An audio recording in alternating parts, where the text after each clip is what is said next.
কেউ যদি তোমাকে বলে যে তোমাকে প্রাইভেটের জন্য বাসায় টিচার নেওয়া লাগবে, অনলাইনে জুমে লাইভ ক্লাসে জয়েন করতে হবে, এবং সেই লাইভ ক্লাসে জয়েন করার পরে, দাঁড়াও এসিটা অফ করি, ঠান্ডা লাগতেছে, সেই লাইভ ক্লাসে জয়েন করার পরে তোমাকে মনে করো কন্টিনিউয়াসলি কোশ্চেন অ্যান্সার করতে হবে, দিনে 10-12 ঘন্টা পড়তে হবে, এগুলো মিথ্যা কথা।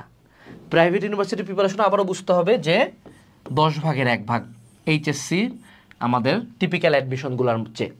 সো আমাকে যদি ঢাকা ভার্সিটির জন্য দিনে 10 ঘন্টা পড়তে হয়, 10টা টিচার পড়তে হয়, 10টা বই পড়তে হয়, প্রাইভেটের জন্য সেগুলো একটা করে পড়তে হবে, এটাই বাস্তবতা।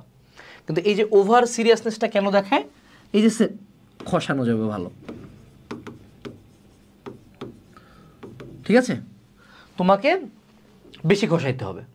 এই জন্য মনে করো এটা লাগবে ওইটা লাগবে হ্যান ত্যান বিভিন্ন কিছু সাজেস্ট করে বেড়ায়। মানে মনে করো ধরো তুমি গেছো ভাই আমার সর্দি হয়েছে, হ্যাঁ, তো সর্দি কিন্তু এমনিই ঠিক হয়ে যায় মেজরিটি অফ দ্য টাইম, কিন্তু ওষুধ দিতে পারে ডাক্তার, ফিক্সও দিল দিতে পারে, মোনাস দিতে পারে, তা ডাক্তারের ইচ্ছা যেটা দিবে আমারে। কিন্তু অনেক ডাক্তার আছে এইটা খাও ওইটা খাও, নাকে পানি দাও, ভাপ মেন্থল দিয়ে ভাপ নাও, লেবু খাও, ভিটামিন খাও, 10টা ওষুধ কিন্তু ডাক্তার চাইলে লিখতে পারে। কেন লেখে? কারণ ফার্মেসি কোম্পানি হারে টাকা দিবে। সিম্পল গেম তোমার এনে চলতেছে।